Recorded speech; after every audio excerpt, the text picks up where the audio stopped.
저자 소개. 안녕하세요. 반갑습니다. 사랑하는 나의 몸에게 저자 염두연입니다. 저는 나봄심리상담연구소 소장이고요. 한국코치협회 인정코치이면서 또 홍대 마인드줌 심리상담센터의 협력 상담사로서 일하고 있고요. 지금은 상담사로서 주로 이제 바운더리 심리학, 부모 상담, 생명에 대한 것도 가끔씩 이렇게 협력 강사로서 하고 있습니다. 사고 이전에 살아온 삶. 강사를 한다든가 사회복지사를 한다든가 통합사회관리 상담을 한다든가 교수, 강의 이런 거를 거쳐서 지금은 상담을 하고 있거든요. 그래서 나봄심리상담소라는 이 상담을 하고 있는데 여기에서 왜 이렇게 내가 많은 직업을 바꿨나 보니까 자유로움이 있더라고요. 제 안에 창조적으로 독립적으로 살아가려고 하는, 자유롭게 기획하고 살아가려고 하는 이런 기질적인 걸 제가 발견했거든요. 그래서 아마 토탈 합해서 직장 생활을 10년, 총 뭐 한 30년 이상 이렇게 여러 가지 직업을 바꿔왔는데 그 중에 한 10년 정도만 어떤 조직체 안에서 직장 생활을 했습니다. 2019년에 내게 일어난 사건. 근데 제가 2019년에요. 그동안에 많은 일들을 진짜 꾸준히 열심히 해왔거든요. 공부하고 일하고 연구하고 그렇게 살아오다가 2019년에는 특히 이제 연구 모임이 있었어요. 연구 모임도 있고 강의도 많고 상담도 하고 이러다 보니 정말 열심히 살았는데 그날도 이제 강의가 주로 서울 시내만 있는 게 아니라 경기도, 강원권, 충청권까지 강의가 들어오거든요. 그래서 멀리 강의가 잡히면은요, 하루 전에 여유롭게 가서 그냥 숙소를 정해서 자고 그 다음날 아침에 9시에 강의가 있다면 일찍 그냥 여유롭게 제가 진행을 하는 편이었어요. 그때도 하루 전에 가서 잤는데 그 다음날 아침에 8시에 강의장에 도착하자마자 비보 좌회전에서 교통사고가 크게 났습니다. 그래서 그 교통사고 이후로 제가 와상 환자가 되면서 저는 실려가고 그 이후로 정말 그 교통사고로 인해서 병원에서 완전히 와상 환자로 들어눕게 된 거죠. 그래서 긴 그냥 심신의 치료 과정에 들어갔었죠. 병원에 누워있으며 든 생각들. 병원에 누워 있으면서 내가 왜 혼자 남겨졌을까? 그때 사고 때 제 옆에 있는 분이 아무 말씀도 못하고 가셨거든요. 나는 살아서 뭘 하려고 이렇게 남겨졌을까? 그 가신 분과 유가족들에게는 내가 어떻게 살아드리는 것이 과연 답일까? 아직도 정답을 찾을 수가 없어요. 과연 내가 만날 수 있을까? 거기에 대한 것도 정답도 못하고 있어요. 그렇지만 많은 고통과 긴 한숨 속에 결론을 내린 것은 한 가지였어요. 아, 남은 자의 역할은 무엇일까라는 자문자답에서 내가 최선을 다해서 가신 분의 목과 남아 계신 분들에게 정말 최선을 다해서 나와 타인에게 정말 긍정적인 영향을 끼치면서 사는 것이 이게 정답이 아닐까? 이런 생각을 하면서 지금 제가 회복과 치료 과정에 있습니다. 사고에서 회복 과정. 회복 기간은 매우 길죠. 그렇지만 병원에 있을 때 그 긴 정말 우울감과 불면증과 어려움이 많았어요. 약물을 계속 투여하다 보니 이렇게 간 기능도 안 좋아지고 내분비계도 불균형이 되고 또 불면증에 시달리고 그 불면증 때문에 이렇게 호르몬도 불균형이 와서 간 기능 안 좋아지는 거, 뭐 혈압이 높아지는 거, 또는 또 고지혈이 되는 거, 여러 가지 어려움이 있었습니다. 그런데 이러다가 내가 죽겠구나. 움직이지도 못하고 이런 생각이 들더라고요. 그렇다면 이제 뭐 이게 근육은 다 빠지고요. 근육은 한 3주 정도 되니까 다 빠지더라고요. 그래서 근육도 빠지고 이게 순환도 안 되고 이래서는 안 되겠다. 이거 죽겠구나 생각해서 내가 정신을 차려야 되겠다. 그래서 이제 병원에서 의사 선생님이 권하는 게 있더라고요. 이 척추를 이렇게 딱 압축해 갖고 착용하는 게 있더라고요. 그거를 사서 이렇게 착용을 하면 조금씩 걸을 수 있다고 하더라고요. 그래서 꽤 비싼 돈이었는데 사겠다. 그래서 척추를 그 압축해서 착용하는 거 그거를 사서 한 발씩 한 걸음씩 내딛기 시작을 했어요. 그래서 몸이 조금씩 이제 걷기 시작하고요. 한 발에서 두 발에서 10발 이렇게 이제 회복이 되기 시작했습니다. 하지만 정신적으로 이렇게 갈수록 무기력해지고 또 PTSD, 즉 외상후 스트레스 때문에 잠을 못 잤어요. 불면에 시달렸어요.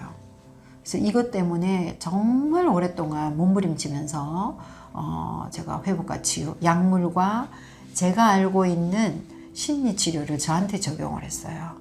그러면서 약물 치료와 의사 선생님의 상담과 제가 저에게 적용한 이 치유 방법, 이것으로 인해서 하나하나 정말 이렇게 벗어날 수 있었던 것 같아요. 정말 학습된 무기력도 고리 끊는 것에서부터, 알고 있는 지식에서부터 고리 끊는 것에부터 시작하고, PTSD 같은 경우에는 제가 많은 방법들을 저한테 적용했지만 마지막으로 적용해서 많은 치유를 받았던 게, 또 이 책을 쓰게 된 계기가 된 것도 말과 글로 분명하게 그때의 모든 상황을 오감을 통해서 올라오는 것들, 기억나는 것들을 다 명확하게 제가 적었거든요. 이름표를 달고, 문장의 이름표, 단위의 이름표를 달음으로 인해서 많은 부분이 치유가 되고 회복되어져 가는 것을 느꼈습니다. 몸을 깨우는 방법. 몸을 깨우는 방법, 이런 것들을 딱 보면은 이게 건강인가 뭐 이렇게 생각하실 수도 있는데요. 사실은 몸이 무너지고 정지되다 보니까요, 제 삶과 제 마음과 제 모든 것들이 다 무너지고 정지가 되더라고요. 그렇다면 어떻게 내가 이 무너진 정신, 몸, 마음을 회복할까 생각하다가요, 몸을 움직여서 내가 뇌도 마음도 회복하자, 이런 생각을 들어서요. 그래서 가장 먼저 한 게 제 몸을 바라보는 거예요. 어떻게 바라봐요? 새벽에 누워서는 딱 의식과 몸이 만나는 바라보기를 심상으로 했어요. 실제로 못 보니까. 눈을 감고 머리끝부터 발끝까지 하나하나 이름 불러주면서 이렇게 바라보기를 했고요. 샤워를 할 때는요, 실제적으로 몸을 바라보면서 스킨십 하면서 이름을 불러주고, 그때 올라오는 감정들을 이름표를 달아주고 이렇게 바라보기로 했습니다. 그 다음에 두 번째 한 거는요, 듣는 거를 했어요. 제가 몸이 걸어오는 말을 잘 들어라, 이런 것들이 이제 소제목도 있잖아요. 그래서 우리는 누군가와 이야기를 할 때에도 상대의 말을 잘 들어야 그 사람의 욕구가 무엇인지, 어떻게 하고 싶은지 알아차릴 수 있잖아요. 저는 제 몸이 하는 소리를, 제 몸이 보내는 신호를 잘 듣자라는 의미에서 듣는 것을 출발했어요. 듣는 것은 왜 듣는 것을 했냐? 우리가 원초적인 감각이라고 하잖아요. 이 듣는 것 또한 우리가 생존을 위해서 오래전 원시 때부터요, 듣는 게 발달을 했답니다. 그래서 내 몸에 대해서도 그렇게 듣는 감각을 깨우자. 그래서 내 몸이 어디가 어떤지, 감정은 어떤지, 몸은 어떤지 잘 듣고 나면 어떻게 합니까? 반응을 하게 되죠. 제가 아프다 그러면 아픈 곳을 만지고 약을 발라주고, 또 쑤신다 그러면 거기를 마사지를 하거나 또 뭐 발라주거나 이렇게 약을 발라주거나 이런 걸 하게 되잖아요. 그죠? 그렇게 반응을 하게 된다는 거죠. 또 세 번째는 뭐예요? 이름을 불러주는 것도 있죠. 이름 불러주는 게. 하나하나를 머리끝부터 발끝까지 이름을 불러주는 거예요. 3초 정도 머물러요. 이름을 불러주면. 그러면 거기에서 어떤 그 부위는요, 감정이 올라와요. 저는 신체적인 겉으로 보이는 그 신체 부위만 이름을 부르는 게 아니라 뇌 속 안에를, 저희는 이제 뇌 기반에서 이런 공부를 했기 때문에 뇌 안에 어떤 구조물들이 있는지 그걸 이름을 다 불러줬어요. 뭐 두정엽에서부터 척두엽에서부터 전두엽에서부터 후두엽에서부터 내관에서부터 척수 이런 것들을 쭉 이름을 다 불러줬어요. 그리고 이게 내장 안에 있는 것도 위장 이런 것들 다 이름을 불러줬거든요. 그렇게 함으로 인해서요, 정말 이름을 불러주니까 이게 변화되는 게 느껴져요. 참 이렇게 에너지에 걸린지 모르는데 요즘 하게 뭐 양자 논리도 많이 이야기를 하죠. 이름을 불러주고 주의를 기울였더니 이 율동이 일어났다고 하죠. 네, 이런 원리에 의해서 제가 불러주기로 했고요. 또 저는 오래전부터 고등학교 때는 제가 저게 있었어요. 이게 비염이 있었어요. 그런데 감각에서 냄새도 굉장히 저는 향기 맡는 거 중요하다고 생각하거든요. 그래서 어딘가에 제가 시골길을 갈 때에도 거름 냄새라든가 마을을 지나갈 때 된장국 냄새가 나면 엄마 생각이 나고 고향 생각이 나더라고요. 그처럼 우리 코도 우리의 생존에 매우 중요한 감각이다 생각하고 제 몸을 바라보고 알아차리는데 향기를 맡자, 냄새를 맡자. 다른 사람 곁에 가니까 머리 냄새도 나고 이 냄새도 나고 하는데 나도 그렇지 않을까 생각이 들어서 자주 이도 닦고 샤워를 하면서, 특히 샤워를 하면서는 제가 자주 계속 이렇게 스킨십을 해줍니다. 이렇게 하고 있고요. 또 한 가지는 몸을 세우는 것도 해요.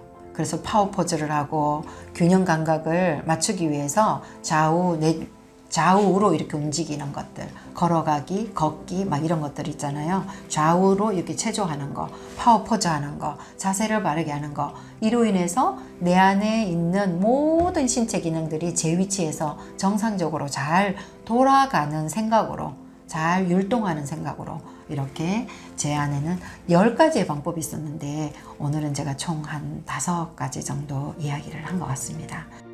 독자들에게 제가 우리 독자들에게 꼭 제가 조금 나누고 싶은 이야기는요, 너무나 우리가 팬데믹 시대가 오면서 더 열심히 살아가고 있죠. 밤이고 낮이고, 낮에는 일하고 밤에는 또 유튜브나 줌이나 이런 걸 가지고 공부를 하죠. 독서하죠. 정말 몸이 피곤해 지쳐서 쓰러질 정도로 지금 공부하고 일하고 하고 있어요. 그래야지 살아가는 줄 알고, 그래야지 살아남을 줄 알고 그렇게 하고 있는데요. 저는 잠시 멈추시고 그 가던 길에 목적이 무엇인가, 그게 목표가 눈앞에 있더라도 내 인생의 목적이 무엇인가, 어떻게 하기 위해서 이렇게 열심히 하는가를 한번 잠시 멈춰서 생각해보고 내 몸을 들여다보면서 들어보면서 내 몸의 소리를 들어보는 우리 독자님이 되어서 정말 우리 독자님들의 삶에 정말 하모니를 이루는 행복감, 안녕감, 만족감을 누리는 이 행복한 삶이 되기를 간절히 바라는 마음에서 이 책을 썼습니다. 우리 독자님들의 한 사람 한 사람에게 한 가지라도 정말 몸의 소리에 귀를 기울이는 모티베이터가 되기를 간절히 소망합니다. 도서명 사랑하는 나의 몸에게. 저자 염두연. 출판사 바이북스.